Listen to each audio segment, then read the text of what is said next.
Iran is facing a period of uncertainty following the tragic death of President Ebrahim Raisi and Foreign Minister Hossein Amirabdollahian in a helicopter crash on May 19, 2024. Despite this unexpected loss, the country's leadership has assured the public that there will be no disruption in national affairs. Vice President Mohammad Mokber has assumed presidential powers until new elections are held within 50 days, as stipulated by the Iranian constitution.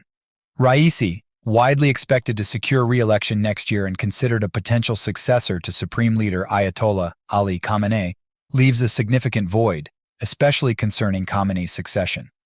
The upcoming presidential elections could be an opportunity to reverse the trend of declining voter turnout and re-engage the populace in the political process, though there are no indications that the state is ready or willing to take such a step.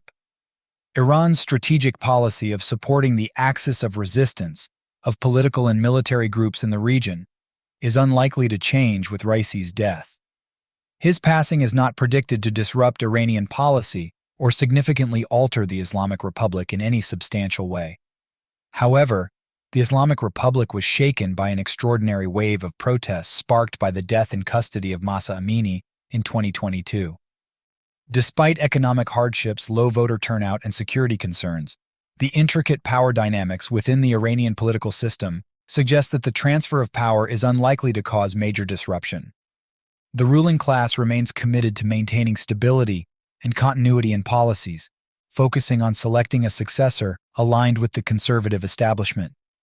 Raisi's death has sparked speculation about the cause of the crash and its implications for Iran's domestic and foreign policies.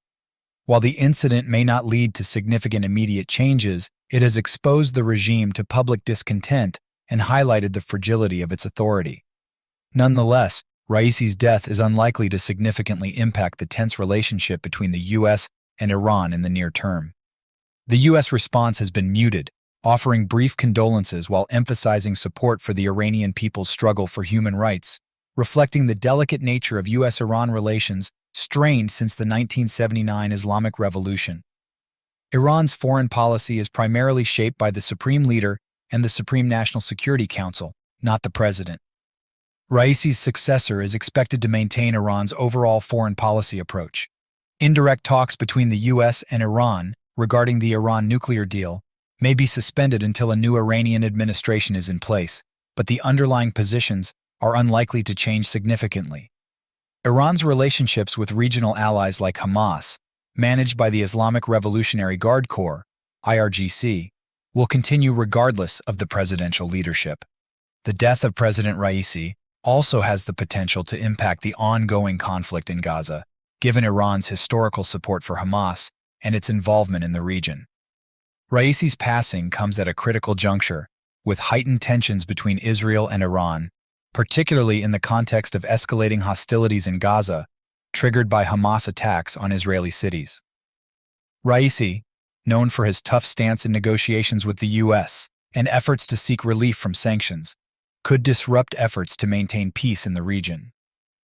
While Iran's foreign policy pillars, including its support for Hamas and regional dialogue, are expected to remain unchanged in the near term, the aftermath of Raisi's death may lead to shifts in Iran's internal and external policies, potentially impacting its relations with Israel and other regional players. The selection of Raisi's successor will be crucial in determining Iran's future direction, especially in its engagement with the Gaza conflict and its regional allies. While the death of President Ebrahim Raisi introduces a period of uncertainty, Iran's strategic and foreign policies are likely to remain stable.